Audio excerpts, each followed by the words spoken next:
제가 어릴 때 우리 주변에, 제가 섬에서 자랐는데 섬 주변에 가보지 아니한 섬들이 많이 있었어요. 배를 타고 지나오면 한 번도 가보지 않은 섬인데 건물들이 보여요. 그 건물은 누군가가 지었는 거죠.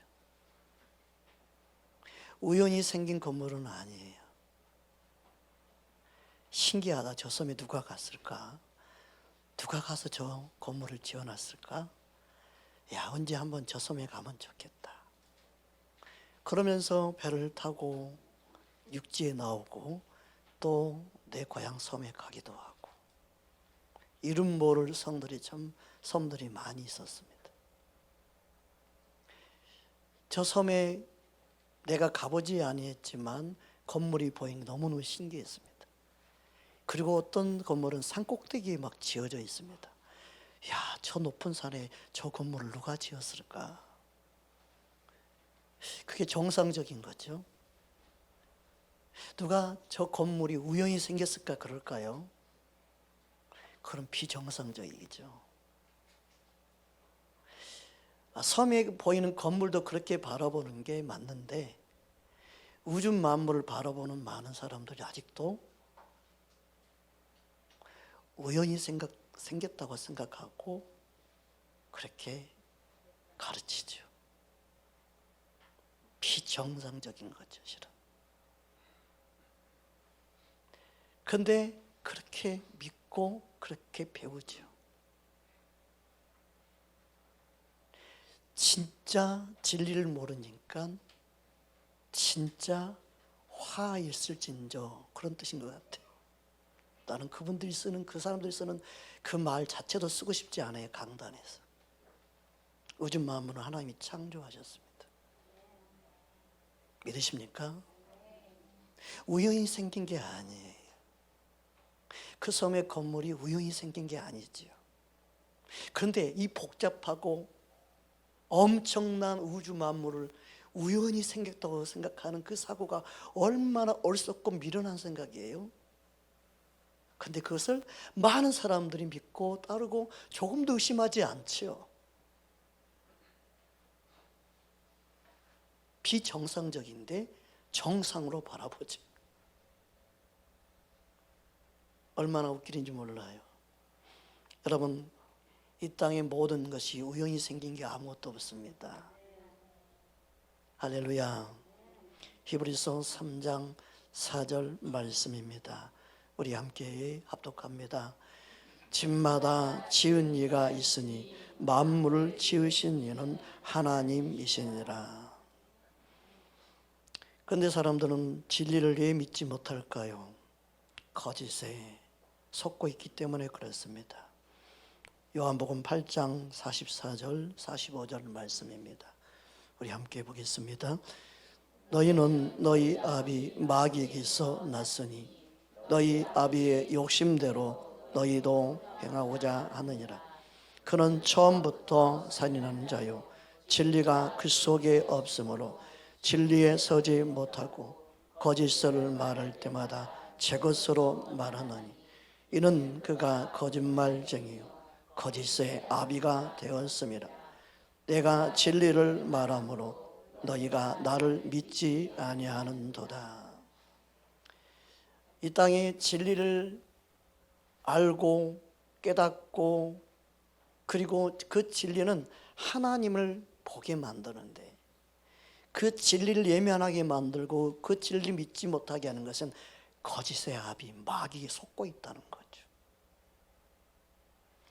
그러면 이 땅의 모든 어둠의 공격들이 지식을 추구하는 자, 이 세상을 추구하는 모든 곳곳에 비진리를 진리처럼 믿게 만드는 거죠. 거짓의 아비 마귀가 그들의 종이 돼서 실제인 것처럼 세뇌시키고 가르치고, 그리고 영혼들을 멸망의 길로, 죽음의 길로 인도하죠. 예수님이 진리를 말해도 그들은 들을 수 있는 귀가 왜 없어요? 이미 거짓의 아비에 속아 있기 때문에 그렇죠. 이미 거짓에 세뇌되어도 이 세상에 무서운 사상에 물들어도 거기서 헤어나지 못하죠. 그게 무서운 거예요. 여러분, 우리는 진리를 알기 원하고 진리를 깨닫도록 주님을 구하고 찾는 자가 되어야 될 줄 믿습니다. 내가 알고 있는 게 전부라 생각하면 안 되죠. 어제 저희 어머니 집에 수돗물을 이렇게 트는데 촥 돌리는데 뜨거운 물이 안 나오는 거예요. 그래서 밑에 뜨거운 물을 틀려고 딱 틀었는데 더 이상 안 틀어지는 거예요. 이야, 이게 더 이상 안 틀어서 찬물이 나오는가? 몽 키로 조이고 틀고 해가지고 딱 돌리는데 좀 안 넘어가는 거예요. 더 이상 아무리 돌려도. 그래서 느낌이 내가 잘못 생각했나? 그래가지고 저희 사모한테 전화를 해봤어요. 그랬더니 오른쪽이 아니라 왼쪽으로, 아니 왼쪽이 아니라 오른쪽으로 돌려야만이 뜨거운 물 나온다는 거예요. 반대로 생각한 거예요. 내 생각은 이걸 이쪽으로 돌려야 뜨거운 물이 나오는 거였는데 반대로 돌려야 뜨거운 물이 나온다는 거예요. 반대로 돌리니까 뜨거운 물이 나오는 거예요. 그러니까 화장실에 있는 수도꼭지는 이렇게 하면 뜨거운 물 나오는데 이거는 반대로 연결해놔가지고 반대로 해 뜨거운 물. 내가 내 생각으로 계속했다면 그 수도꼭지가 어떻게 됐을까요? 바가 돼가지고 물이 아마 폭발했을 거죠. 혼자 고생을 아마 엄청 했을 것 같아요. 우리의 생각이 내가 항상 옳다고 생각하는 것이 바른 진리에 이르지 못할 때가 많습니다. 내가 생각하는 내 생각, 내 경험을 중요시 여기면 그 내 생각이 진리를 아는데 방해가 됩니다. 이 세상의 학문은요, 그래서 아무리 과학을 연구하고 학자들 연구해도요, 또 바뀝니다. 진리가 아니기 때문에. 그거 아셔야 돼요. 진리는 영원한 게 진리죠. 하나님 말씀은 영원해요. 변함없습니다. 세대가 바뀌어도 영원히 변치 않는 게 진리인데 하나님 말씀이 진리입니다. 할렐루야. 여러분, 하나님 말씀 붙잡고 사는 자는 주님과 함께 영원히 진리 안에 머무는 그 기쁨을 누리게 될 줄 믿습니다. 그러므로 이 세상은 우연히 생긴 게 아닙니다. 하나님이 창조한 하나님의 작품인 줄 믿습니다. 창세기 1장 1절 말씀입니다. 함께 합독합니다. 태초에 하나님이 천지를 창조하시니라. 아멘. 그래서 우리는 하나님이 창조함을 믿는 이 믿음에서 출발하죠. 따라서 하나님은 나 또한 창조하셨습니다. 할렐루야. 이거 믿어야 되죠. 옆 사람을 향해서 당신은 하나님의 창조물입니다. 그 창조물이 마음에 안 들어도 사랑하시기 바랍니다. 왜냐하면 이게 왜 중요하냐면 하나님 만든 작품이라는 생각을 우리가 기억할 때 상대방이 내 마음에 안 들어도 그래, 하나님 만들었으니까 이해할 수 있어요. 그런데 그것을 믿지 못하고 이해하지 못하면요, 아휴, 어떻게 저럴까 이렇게 되죠. 어떻게 답답해서 어떻게 살아 이렇게 되죠. 여러분, 하나님의 작품이라는 걸 인정해야 됩니다. 그러면 내 마음에 들지 않은 하나님 작품이니까 어련히 알아서 하나님이 것이지 않을까, 그 모습 그대로 바라볼 수 있어야 됐죠. 여러분, 꽃을 보면 어떤 사람은 빨간색을 좋아할 수 있지만 어떤 사람은 노란색을 좋아할 수 있어요. 다 자기가 좋아하는 색깔이 다 다르죠. 어떤 사람은 백옥처럼 하얀 걸 좋아할 수 있어요. 근데 꽃잎이 내 마음에 안 든다고 그걸 갖다가 거기에다가 내가 원하는 색깔로 칠하면 될까요? 하나님 만든 작품을 그는 망가뜨리는 거고, 그리고 그 생명 자체, 생명을 잃어버리게 만드는 거예요. 여러분이 자신에게 모든 걸 맞추려고 하지 마십시오. 그 사람의 것을 그대로 인정하고 내가 받아들이고 수용하는 법을 배우시는 게 지혜로운 자예요. 그런데 우리는요, 내 상대방을 사랑한다는 이유와 목적으로 상대방을 바꿔서 쓰려고 그래요. 그리고 바꿔서 대하려고 그래요.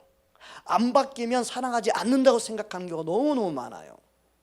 여러분, 하나님의 작품이라고 생각하고 하나님이 만든 창조물을 생각한다면 그 모습 그대로 받아들이고 인정하세요. 믿으십니까? 우주 만물이 만드신 하나님 그대로 아름다움을 우리는 볼 수 있어야 되죠. 사람을 향해서도 마찬가지입니다. 하나님이 만든 작품 그대로를 볼 수 있어야 됩니다. 여러분, 우리가 바꿔서 사랑하라고 말한 적이 한 번도 없습니다. 하나님이 사랑하듯 이웃을 사랑하라는 것은 그 창조물 그대로, 하나님 작품 그대로 받아주라는 거예요. 할렐루야. 우리의 잘못된 습관, 그리고 세상에 배운 모든 잘못된 비진리가 나의 가치관과 나의 생각 가운데 사로잡아서 항상 내 틀 안에 두기를 원하죠. 내 손 안에 있기를 원하죠. 그래서 그게 서로 힘들게 만드는 거예요. 여러분이 살아왔던 지난날 어릴 때의 상처 아픔들이 나를 만들었어요. 그래서 나는 불완전한 존재죠. 내 상처 아픔들이 더 이상 나를 힘들게 만들고 다른 주변의 사람도 힘들게 만들어요. 여러분 안에 주님이 만든 그 작품을 그대로 보고 인정하고 사랑할 때 여러분 안에 진정한 자유와 기쁨을 누리게 될 줄 믿습니다. 그래서 만물 안에는 하나님의 그 작품마다 하나님의 신성이 들어가 있어요. 여러분, 하나님의 능력을, 신성을 볼 수 있는 눈을 갖기를 주님으로 축복합니다. 여러분, 만물 안에 하나님의 능력이 들어 있습니다. 할렐루야. 그래서 이 세상의 모든 어떤 피조물이라도 핑계할 수가 없습니다. 하나님이 창조한 그 작품을 누리고 있고 그 작품 안에 있기 때문에 그렇습니다. 로마서 1장 20절 말씀 우리 함께 합독합니다. 창세로부터 그의 보이지 아니하는 것들 곧 그의 영원하신 능력과 신성이 그가 만드신 만물에 분명히 보여 알려졌나니 그러므로 그들이 핑계하지 못할지니라. 아멘. 하나님은 우주 만물을 창조하셔서 그것을 지금도 다스리시는 주인 되십니다. 그 만유 위에 계시고 만유 안에 함께 하십니다. 하나님이 다 통치하시는 거예요. 할렐루야. 이게 얼마나 큰 은혜인지 모릅니다.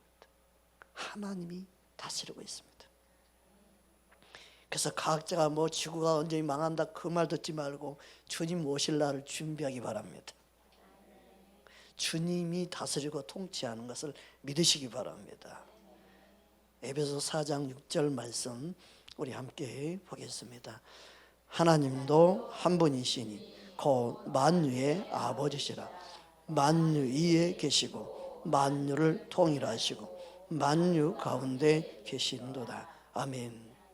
그럼 하나님께서 주시는 모든 생명과 호흡과 그리고 이 모든 만물 우리 모든 사람에게 주신 거죠.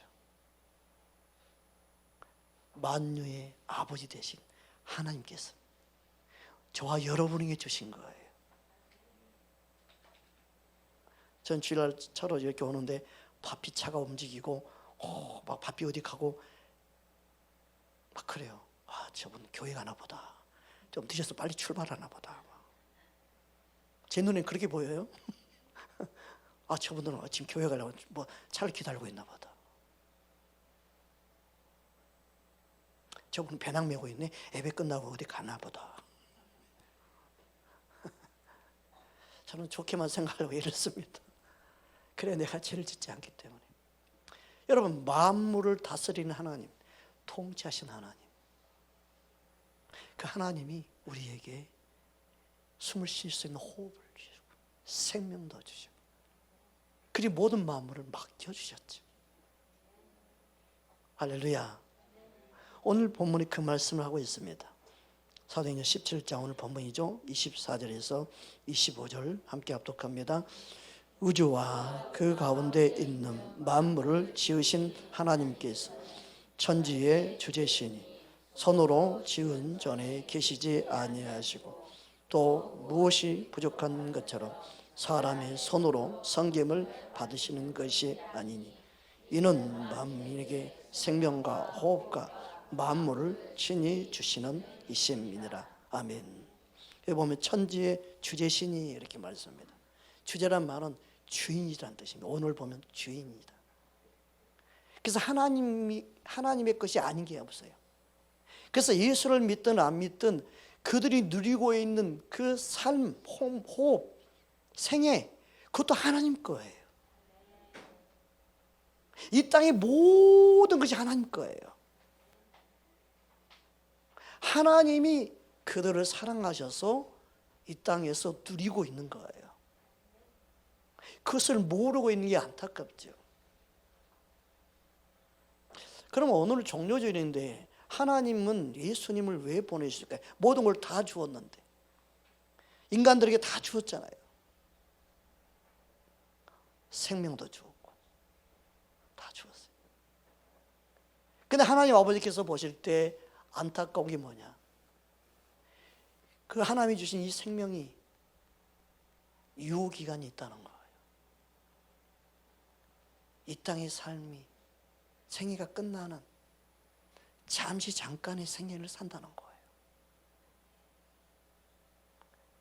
그래서 예수님이 예루살렘에 입성하신 이유는 다른 거 아니고 너무너무 모든 사람들을 사랑하신 하나님 아버지께서 예수님을 통하여 이 땅의 삶, 잠시 잠깐 사는 그 삶, 험한 인생으로 끝나지 말고 사후 세계를 대비해라. 영원한 생명을 가져라. 영원히 사는 삶을 너희가 누리고 난다. 아버지의 그 마음, 아버지의 사랑으로 예수님을 보내신 거죠. 여러분, 예루살렘 입성은 예수님이 생애의 마지막 일주일 예루살렘 입성을 함과 동시에 저와 여러분을 위해 고난을 받으시고 죽으시기에 입성하신 날이죠. 예수님은 저와 여러분만을 품고 입성하신 거예요. 살리시겠다는 그 유일한 한 가지 소망만 바라보며 입성하신 거예요. 그래서 예수님은 모든 걸 다 비웠어요. 모든 걸 다 내려놨어요. 스가랴 9장 9절 말씀처럼 예수님은 겸손하게 나귀를 타셨는데 그 나귀를 타신 모습은요, 평화의 왕이십니다. 그 말은 뭐냐면요, 모든 걸 다 내려놓고 원수 마귀 앞에서도 내가 싸우지 않고 내가 이 나귀처럼 힘없이 나의 삶을 다 내어놓을 거다는 각오와 결단과 결심의 모습이에요. 대항하러 온 게 아니고 나는 영혼들을 살리기 위해서 기꺼이 내 생명을 줄 준비가 되어 있다. 그 모습으로 예루살렘 입성하신 거예요.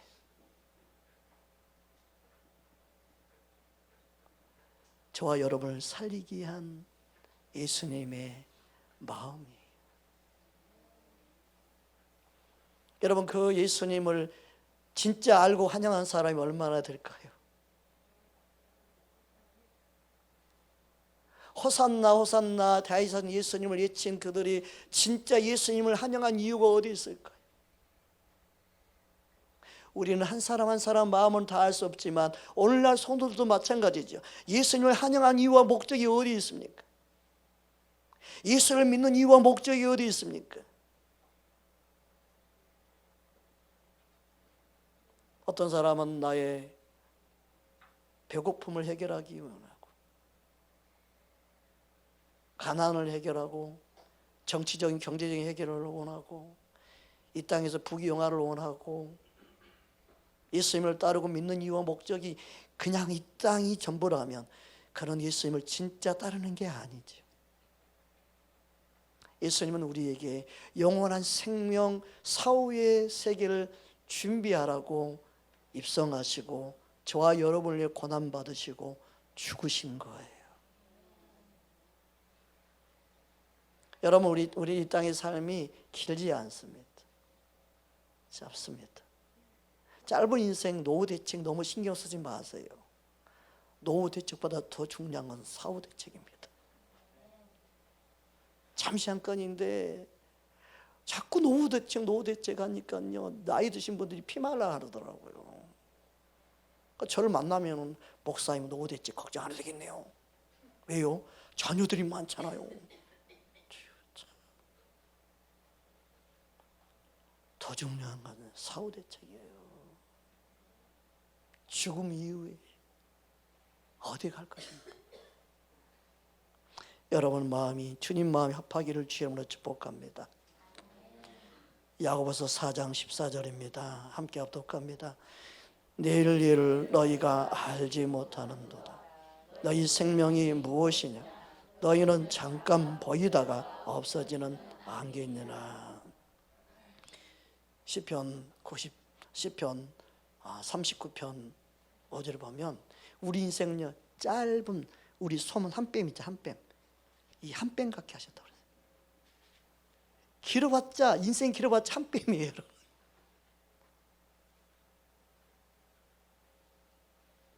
한 뼘, 두 뼘도 아니고 한 뼘.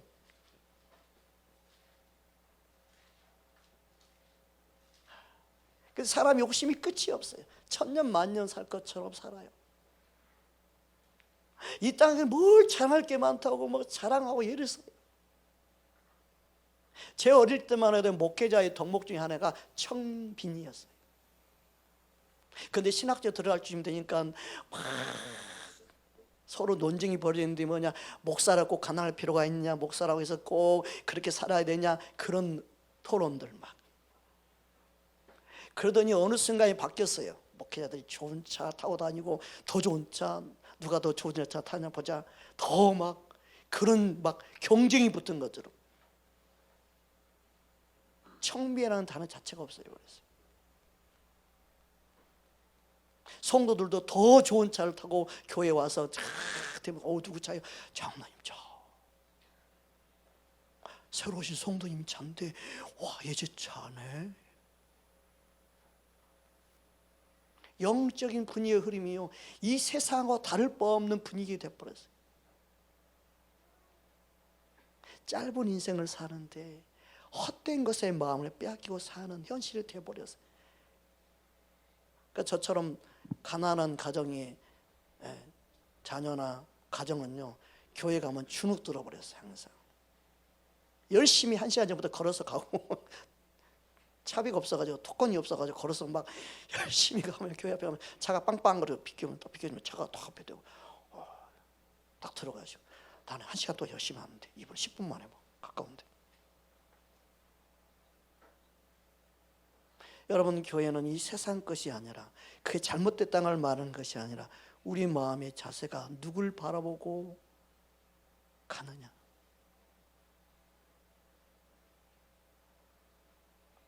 너무나 중요하죠.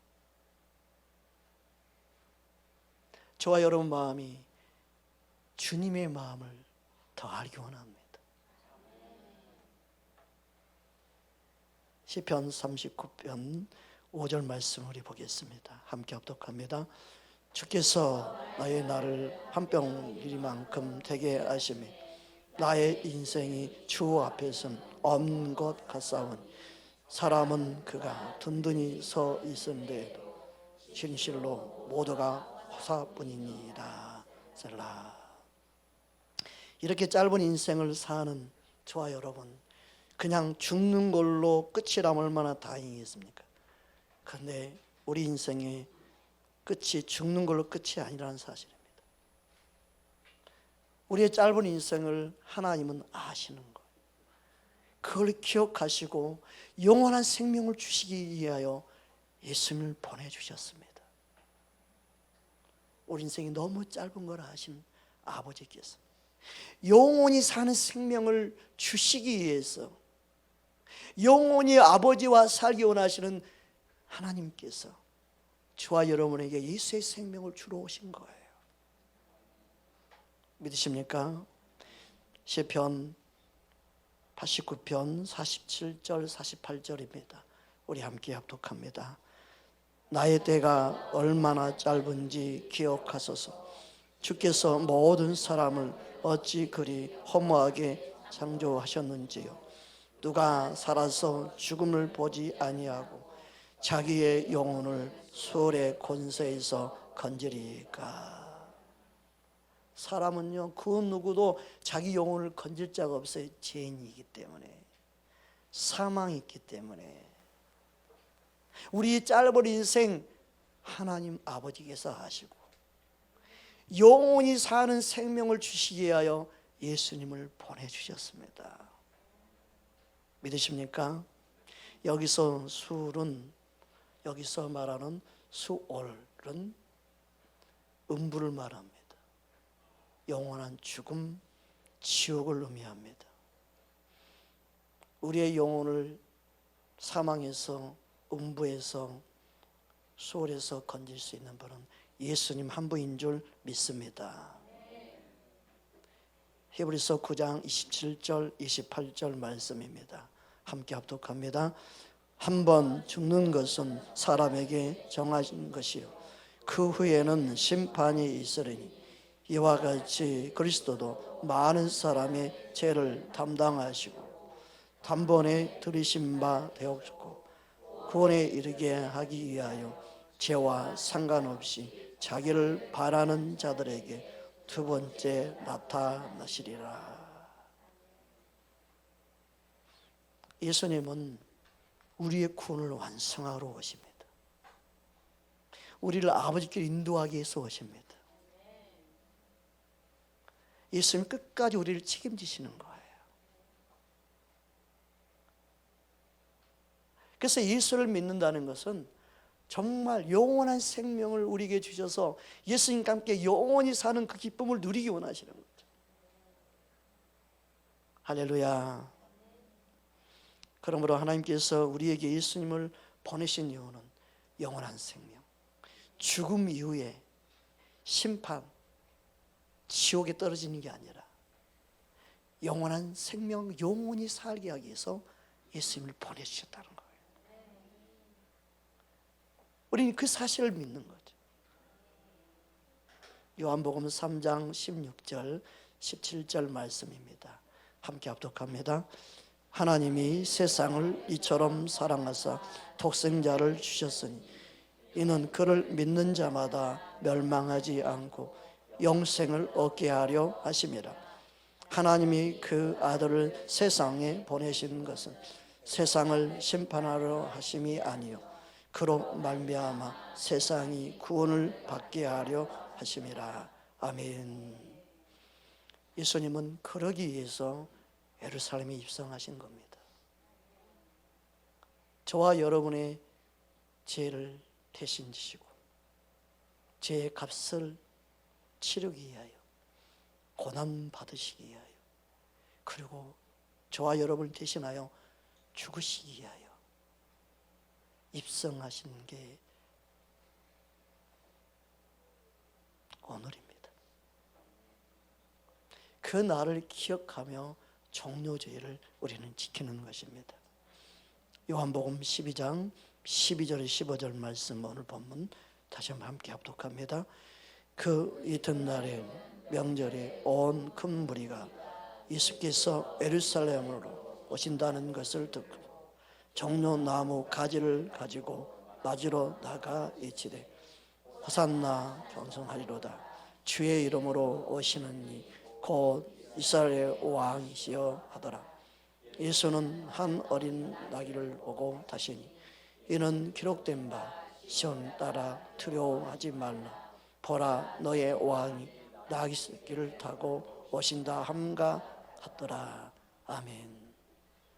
예수님은 가장 친밀함으로 가장 다정하게 우리에게 오셨습니다. 기꺼이 예수님은 자신의 생명을 주로 입성하신 거예요. 예수를 믿는 것은 세상에 화려한 퍼포먼스가 아닙니다. 진짜 예수를 잘 믿는 사람은 예수님처럼 죽음의 길을 기쁨으로 가는 겁니다.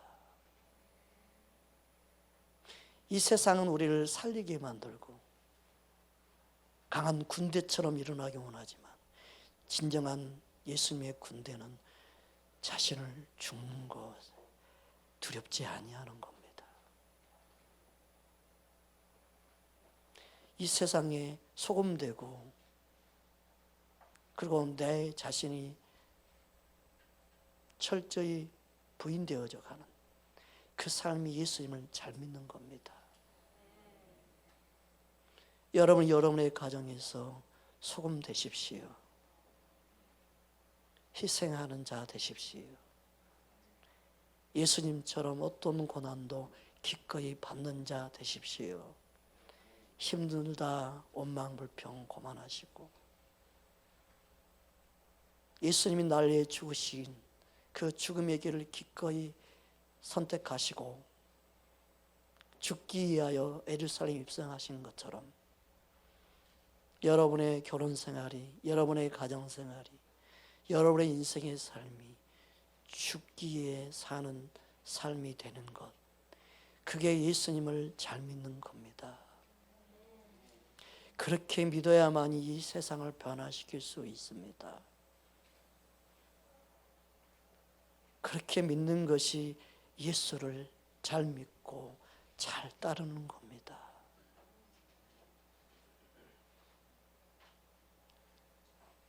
저는 그것을 원합니다. 예수님이 그러한 삶을 우리에게 원하시기 때문에 그렇습니다.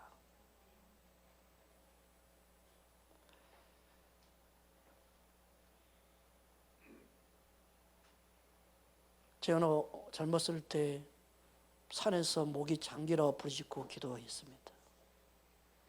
말씀 기도를 부르짖으면 된다고 부르짖었습니다. 근데 그 부르짖음이 잘못되면 내 혈기를 부리게 되고 내 오기를 부리게 되고 내 고집을 부리게 되고 내 목소리를 높이는 데만 탁월하게 됩니다. 진짜 부르짖음은 내가 죽어지고 내가 낮아지고 내가 겸손해지고 내 목소리가 잠잠해지게 만드는 겁니다. 그런데 믿음 생활을 대부분 잘못하여서 자기 목소리를 높입니다. 목사가 말을 해도 들을 줄 모릅니다. 항상 자기 목소리가 높다고 계속해서 말을 합니다. 예수님 앞에서 그러겠죠. 여러분, 우리는 하나님 말씀 앞에 내 목소리를 낮춰야 합니다. 내가 마음이 낮아지고 듣고자 하는 그 심령 가운데 주님이 말씀하십니다. 여러분, 말하기 전에 듣는 자가 되십시오. 그래서 마음이 겸손한 자가 들을 수 있는 겁니다. 마음이 겸손하지 않으면 들은 척해도 들려지지가 않습니다. 빨리 말 끝내라 그렇게 생각하죠. 그리고 들으려고 애를 써도 내 마음이 겸손하지 않으면 내 마음에 그 소리가 들어오지 않습니다. 아무리 듣는 척해도 들어오지가 않습니다. 하나님 말씀 진리가 그렇습니다. 신기하고 놀랍습니다. 겸손할 때만 들리는 게 하나님 말씀입니다. 그걸 모르는 사람이 너무너무 많아요.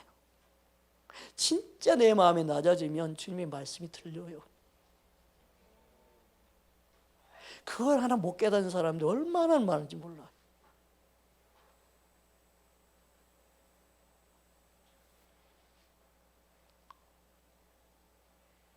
예수님은 그냥 나귀를 타신 게 아닙니다. 나귀는 무슨 뜻이다, 무슨 뜻이다, 뭐 그런 설명할 이유도 없습니다. 겸손하셔서 나귀를 타셨다고 말씀한 그대로입니다. 뭐 상징이니 뭐니 그런 말을 할 필요가 없습니다. 우리 관심은 나귀 있으면 안 됩니다. 우리 관심은 나귀 타신 예수님께 있어야 합니다. 왜 쓸데없는 게 관심 가는지 모르겠습니다. 나귀가 이 정도 몸무게일 거다 그런 게 관심 갖지 마십시오.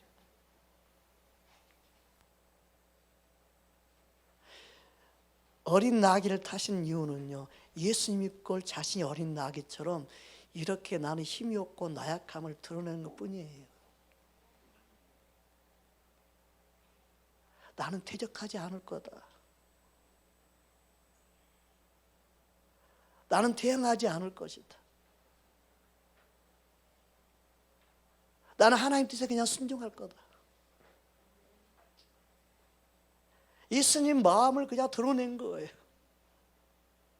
저와 여러분이 기꺼이 자신을 드릴 준비가 되어 있는 모습을 보여주는 거예요. 예수님이 나귀 탄 그 모습만 봐도 주님의 사랑과 주님의 그 놀라운 우리를 향한 그 예수님의 마음을 우리는 보고 감격해야 되는 것이죠.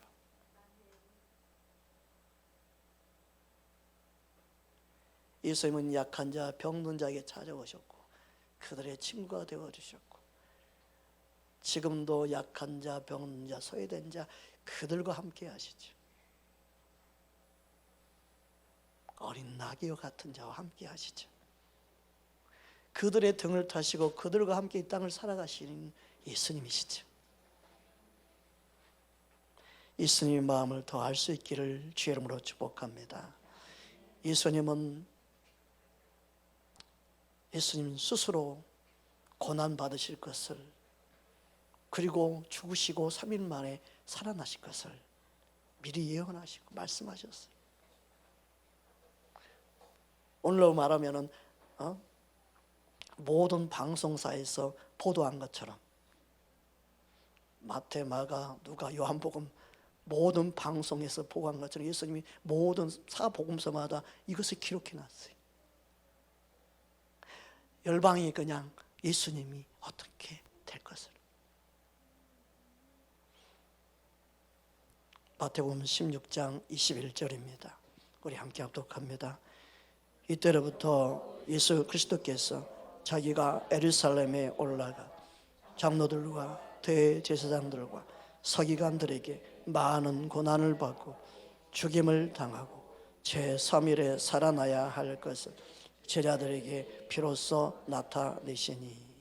마가복음에도 말씀입니다. 마가복음 8장 31절 말씀입니다. 우리 함께 합독하겠습니다. 인자가 많은 고난을 받고 장로들과 대제사장들과 서기관들에게 버림받아 죽임을 당하고 사흘 만에 살아나야 할 것을 비로소 그들에게 가르치시되. 누가복음에도 말씀하고 있습니다. 누가복음 9장 22절입니다. 우리 함께 합독합니다. 이르시되 인자가 많은 고난을 받고 장로들과 대제사장들과 서기관들에게 버림받아 죽임을 당하고 제3일에 살아나야 하리라 하시고. 종교 지도자들이 앞에 거론되는 것은 그들을 대표하는 거예요. 우리를 대표하는 거예요. 그들이 예수님을 버림받게 한 게 아니라 우리가 예수님을 버린 거죠. 예수님을 고난받게 하고 십자가에 죽게 한 것은 단순히 그들이 아니라 우리도 포함되는 거죠. 내가 예수님을 버림받게 했고 고난받게 한 장본인이죠.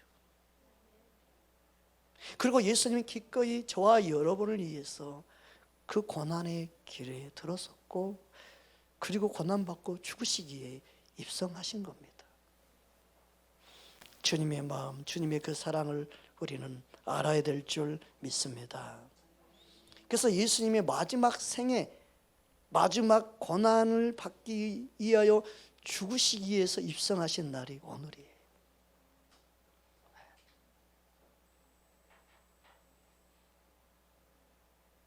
예수님의 마음은 그들이 환영하는 그들의 마음과 달랐을 겁니다.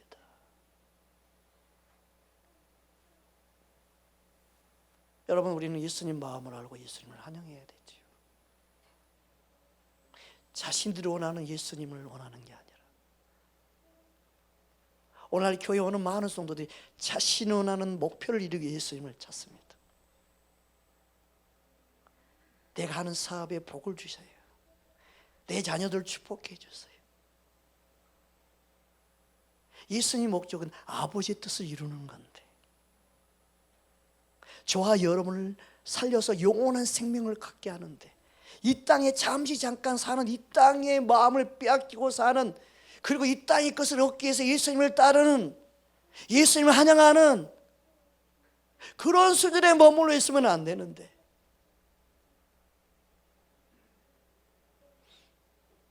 여러분, 우리는 주님을 온전히 알고 주님을 환영해야 될 줄 믿습니다. 누가복음 13장 33절 말씀입니다. 예수님이 예루살렘에 가신 이유와 목적이 분명하게 기록되어 있습니다. 함께 합독합니다.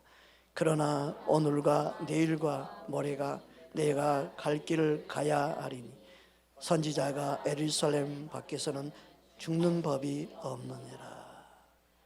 예루살렘의 입성은요, 죽기에 가신 거예요. 저와 여러분 대신하여 죽기에 가신 거예요.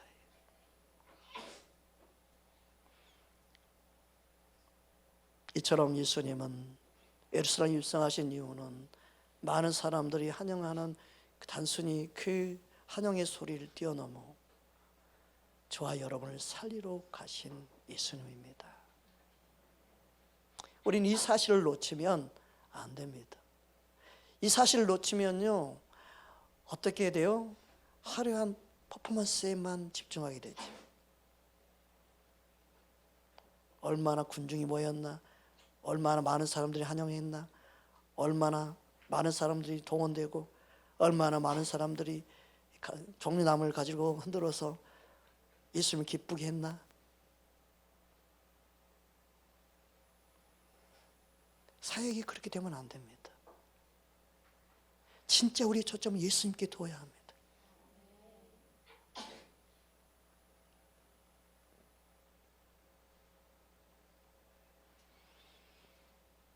이사야 53장 4절 말씀, 우리가 잘 알고 있는 말씀이죠. 우리 함께 합독하겠습니다. 그는 실로 우리의 질고를 지고 우리의 슬픔을 당하였군. 우리는 생각하기를 그는 징벌을 받아 하나님께 맞으며 고난을 당한다 하였노라.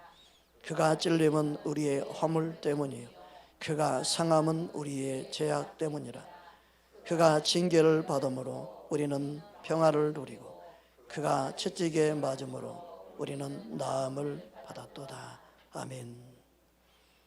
우리는 어떤 목적으로 예수님을 환영해야 되겠습니까?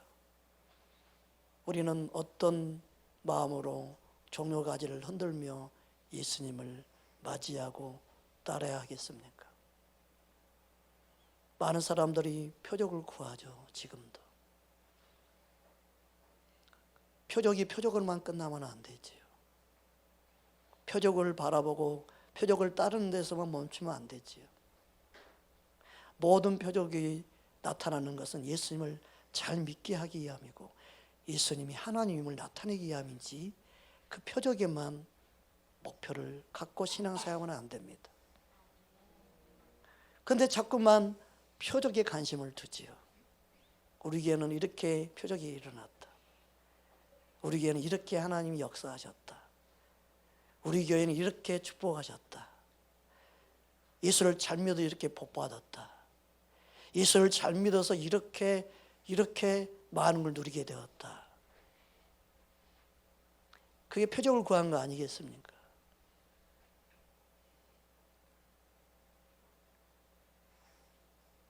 진짜 우리는 복음의 능력을 소유하기 원합니다. 어려움에도 고난에서도 믿음을 지키는 자, 예수님을 사람 마음이 편치 않는 자,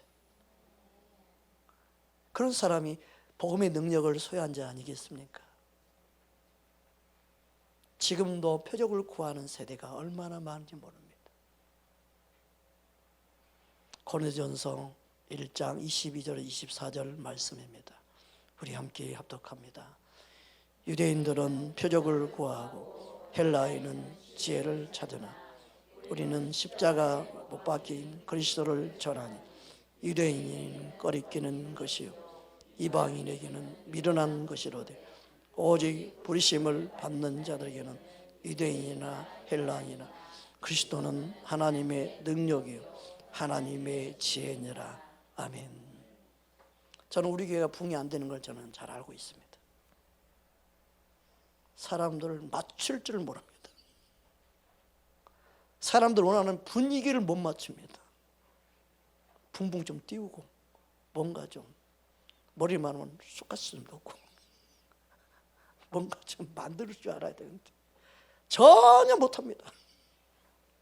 전혀 할 생각이 없습니다. 좀 그럴싸하게 꾸미면 사람들이 모일 건데 왜 그걸 안 하고 있을까요? 아니 커피숍에서 커피를 따도 버큼이 있는데 이 버큼을 있어야지 맛이 나는 거 아니겠습니까? 근데 이 버큼을 제거하고 주면 무슨 맛이 있겠습니까? 근데 나는 이 버큼 하나만 생긴 것도 싫거든요. 예수님이 싫어하니까. 담임 목사이신 예수님이 싫어하니까. 교회 머리 대신 예수님이 싫어하니까.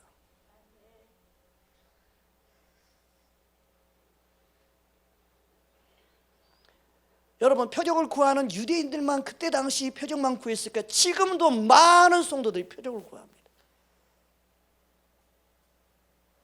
역사가 일어나는 것을 막 동영상 찍어서 올려서 막 그럴싸하게 보여야만 사람들이 구름대처럼 몰리죠. 진짜 하나님의 능력은 십자가 외에 다른 것을 자랑하지 않습니다. 우리 교회 거품 좀 만들까요? 못 만들어서 안 만드는 게 아닙니다. 쓸데없는 거니까 안 만듭니다. 주님이 원치 않으니까 안 만듭니다. 순수한 사람들 그냥 오면 좋겠습니다. 진짜 주님을 사랑하는 자들 오면 좋겠습니다. 진리를 사모하는 자들 오면 좋겠습니다. 예수님 한 분만 원하는 자들이 오면 좋겠습니다. 여러분, 우리는 하나님의 능력을 의지하고 사는 자, 하나님의 지혜의 통로가 되기 원합니다. 주님은 그러기 위해서 우리를 부르셨습니다. 우리는 어떤 퍼포먼스를 원하는 게 아닙니다. 순수하게 예수를 믿는 자가 되기를 원합니다. 주님은 우리를 그렇게 사용하기 원하십니다. 나를 향한 예수님의 고난, 그 죽으심을 진짜 믿는다면 우리 삶의 어떤 고난도 견뎌낼 수 있지 않겠습니까? 그리고 예수님이 우리에게 고난, 그 죽으심의 십자가를 지고 저와 여러분을 살리셨는데 우리가 주님을 위해 내가 믿는 그 어떤 이유를 막론하고 고난을 견디지 못하겠습니까? 예수님 한 분으로 만족한 자 되기를 주님으로 축복합니다. 디모데후서 1장 7절 8절입니다. 우리 함께 합독합니다. 하나님이 우리에게 주시는 두려워하는 마음이 아니 오직 능력과 사랑과 절제하는 마음이니 그러므로 너는 내가 주를 증언합니다. 또는 주를 위하여 갇힌 자 된 나를 부끄러워하지 말고 오직 하나님의 능력을 따라 복음과 함께 고난을 받으라. 복음 있고 고난이 따릅니다. 복음 있고 고난을 받을 준비해야 합니다. 이 세상은 마귀가 복음을 싫어하기 때문에 그렇습니다.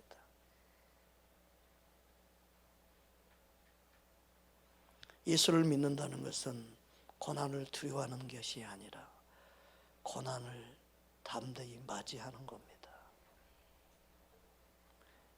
그리고 예수님이 고난을 받으셨기 때문에 고난받는 자를 도우신다고 약속하고 있습니다. 여러분, 주를 위해 고난받을 때 주님이 그와 함께 합니다.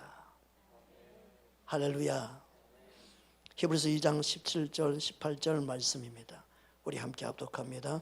그러므로 그가 범사의 형제들과 같이 되심이 마땅하도다. 이는 하나님의 일에 자비하고 신실한 대제사장이 되어 백성의 죄를 속량하려 하심이라.